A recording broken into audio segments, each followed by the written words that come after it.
Abusua for any eti for Abena or say eti yate public committee omo opinion in chairwoman no neti yate say in some brain himself and rather 20 16 20 17 20 18 mo ban na say Abena or say and assistant edema Ken Ofori is sensing a 21 billion Ghana citizens and sembi almost closely 9 banks Ghana ha any other no right now no ne ho aka see no Ken Ofori esobo nyina no ase Attorney General Yoko ake ka omo nsema bo me omo investigation omo pese omo kire se on get ready cause the eba no de wo no enye asem keto akra for anom Ghana politics avenue so musum fuguru about politics there money fia say any obi ndi chebi ye ni obi so nka bi there enso form ene ye de bram like dwumade no na hye ema onuanom ene onamfo obi a enso nsa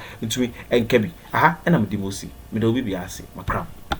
Since 2022 to date, Bank of Ghana enya positive equity, omo nam negative na enyi ko nanim. At the time, bank no that debt mu no, na we see Bank of Ghana headquarters over millions of dollars. Na mo to gold chain chichama workers. Na ye to iPhone chichama workers. Ye tua ya hoka allowance 500 million per sitting. Samre no hu say Bank of Ghana come na ekọ. But today you are complaining. Me I can say me. Ona no ye ken for that deputy. From 2017 to 2025. The criminal fugitive na wabu ban ya wadwane. I na ono to obi man so ne nkra na ekọ American visa ho no.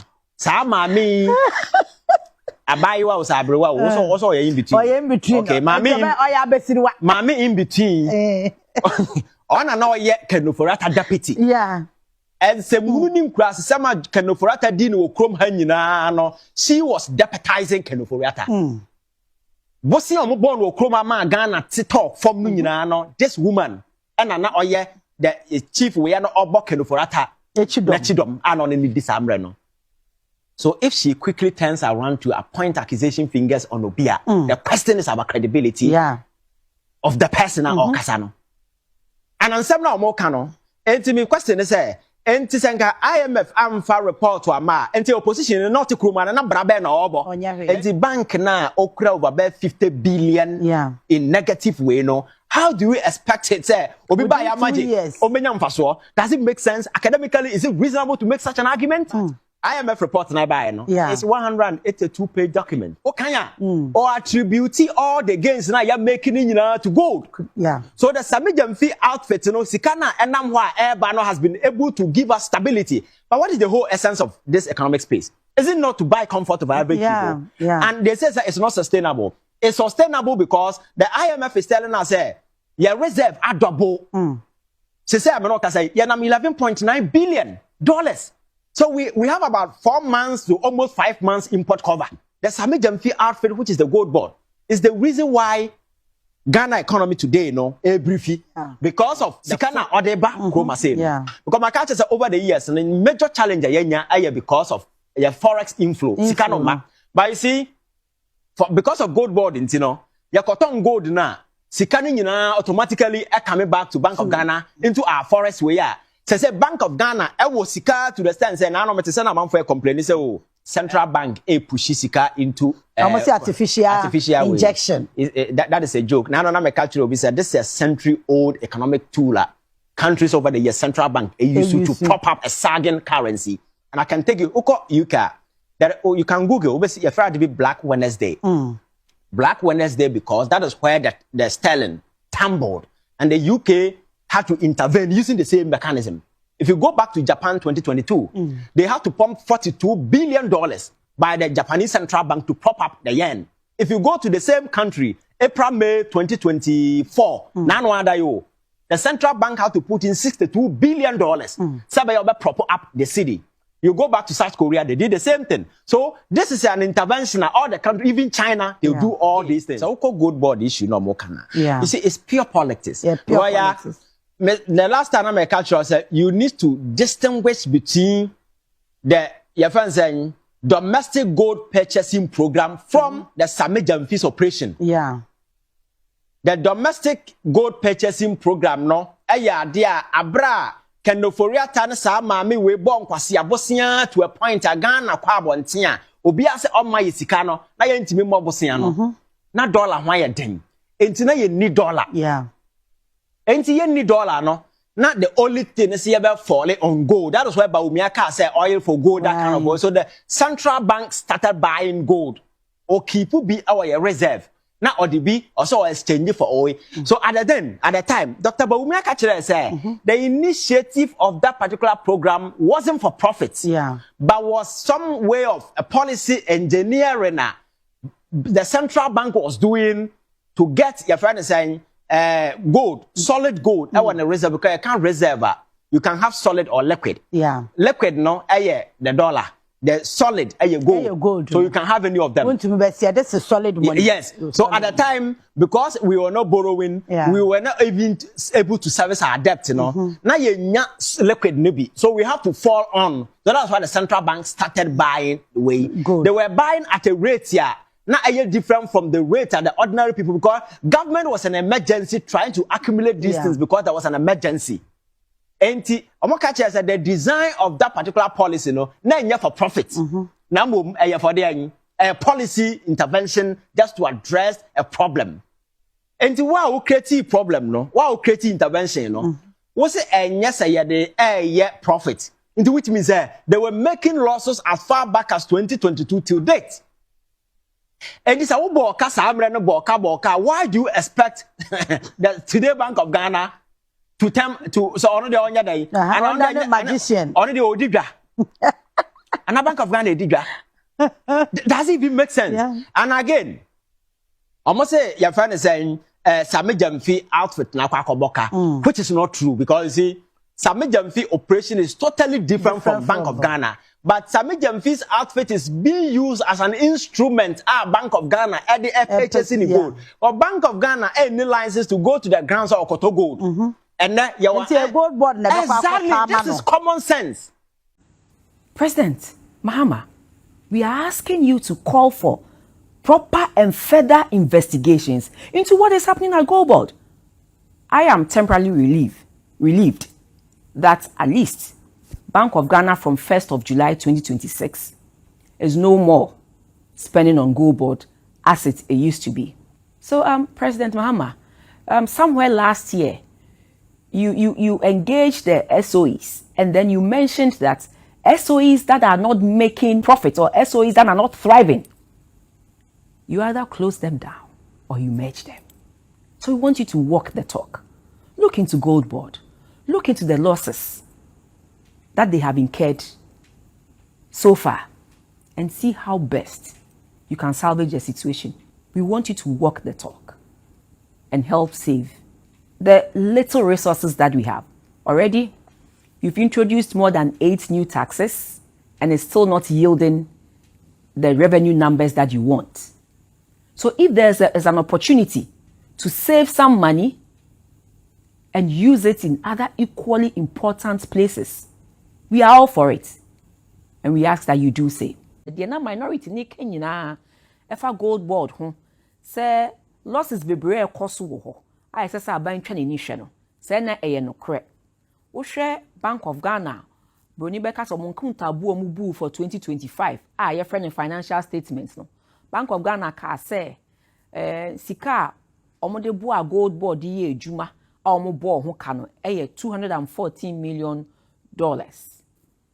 Eno enkoda nchen aka na mienu na afe no abewiye no aban so sign ma Gold Board 4.5 billion Ghana cedis yenkote ne yenkwohwa say na $214 million na Bank of Ghana ka say eye ka omobo wo Gold Board no IMF say entisa crampo na ye 1.7 billion Ghana cedis, which is equivalent to 22 billion Ghana cedis. Menuam anesefo ene teacherfo a mugu fi a mopese ye fam adwuma me kai se minister ne kan se oni sika 6 billion no case of finances ni nyina se about 6 billion na sa sika ni bi eni ho a ye de be finances no na mo ye 22 billion de e wo kwa ye de be boka a ye nya so nsihu bia na nso se mo na sisi na nka ye fa mo a 6 billion yi ye di kan unemployment a e peja ni mo adu 30% no na nka megidi se anua brass ne etoso mienu mo ba be ye adwuma na mo so metua mo to Abroni can say income taxes ama aban. Inti 6 billion yes aban ato atwene o. Na nka obenya ho mfaso. Na so 22 billion ye fa ne say ye car wabo a ontimi nti wo bebia. Ye bisa ye ho say ana say ene yetena se edibu oman edi run company ana. Company ba kope o. Ya bo ho ka 22 billion. Ye toss me ni sa 22 billion ni. Mra ye ba aban mu 2017 2018 na ye banking hyehyɛ no. Banking crisis no. 22 billion ye bi na edi tua customers 1.2 million na omusika eden akọrọki wo bank na banks ni ntimi nti omuka 1.2 million customers ene edi tua omuka na so ba akofo ejuma ba akope ya bo ho ka 22 billion na sa ban ka se oni 6 billion or the best fa nurses ejuma ana oni sika ama minister of education kra ka se oni di onya ye obefa mu ejuma mu na so clearance na be kire sika aban e de ka niswade hu no won so befa nkofo ho no eni ho sebe sasika we nyina 22 billion ni ye de ama oba akofo e ma ye den ye ntimi ente ho emfaso nanso ye de why mu kakra de ma Ministry of Education ka say ye teacherfo ya wo fie a ye mfa amu yi ye see 40,000 teachers wo fie a ye mfa amu yi migidi se nanka ya femu dodo na a enemu ye adwuma na mo so nyemu ye adwuma keke o nanso mo so mu tua eto through mu income taxes e ma ban ye den enye bi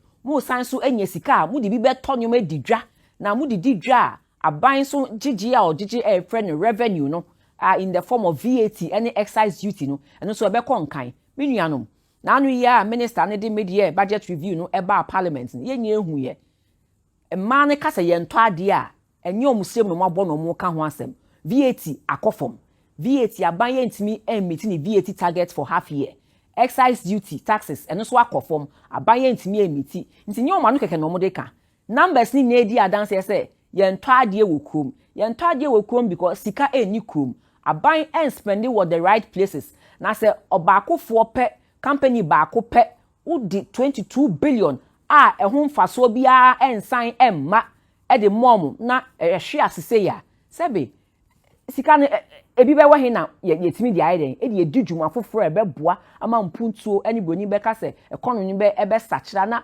nkofo ato ade nye maame no so omu didwa no so omso aiden omenye sika ni bi e de ahwe omumba eno na ye ka se President Mahama yesrew twa wani ko gold board na hwe nioma a ekoso wo ho esan se wa na wo ka kire yen mi bi atwem afi 2025 say entities ana aban companies na enya ade no wo be hwe ni esese o maji so mo mbo mmodi on be maji om ni esese wo yi free ho ko mo mbo mmodi nso a wo be den wo be ye ne saa nti yesrew ni abai die menye hwe han twa wani na be hwe gold board asema ameke migidi se utie na supemu a na so wo muaye bi a wo be kire wadwen na mu enye eye na ebeboa ama 1.7 billion dollars loss no akọ enye eye na 22 billion Ghana cedis na aye kasei ahwe form enye eye no na be ma na ba na mu cheche ye mu kwan ye fa so e ba ya ye gidi se bibi wo esese ye boa na osi ano a ye be ye ne sa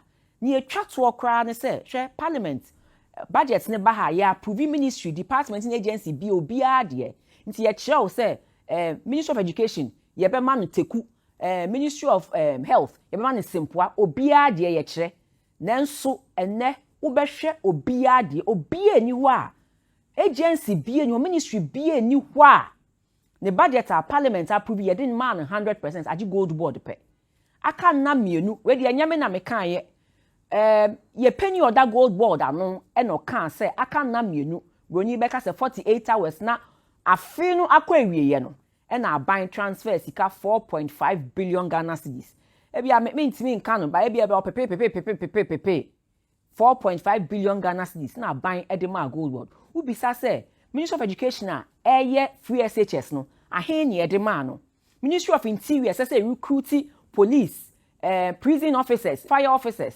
and immigration officers ahen ne de mom ye 100% of our budget ana Ministry of Nkukon Kitinkiti ye agric wo hwe kura na agric ne agric minister no ni PA challenge deputy minister ne say wo minister ka so ma misika sei nanso enye no krese sa sika no e no de ma me o ma me 1.1 na mo so see ma me 1.6 billion show ministry a carry out policy na obaakofo pe yama of 4.5 billion Ghana cedis aka na mienu na afe no akọ awieye yesre president Mahama say ontwa neni na omra no ombehwe na afe so ne ha me ne ya ayam hyehye baako ene se ejuma bia na ekuo bia se wo ye ejuma ema obi a se we ejuma na wo ye no eye finchim meka se eye finchim a eye transparent utimi account for it pepe ne etie wo hwe ya Bank of Ghana reported sharing no 2025 financial statements and say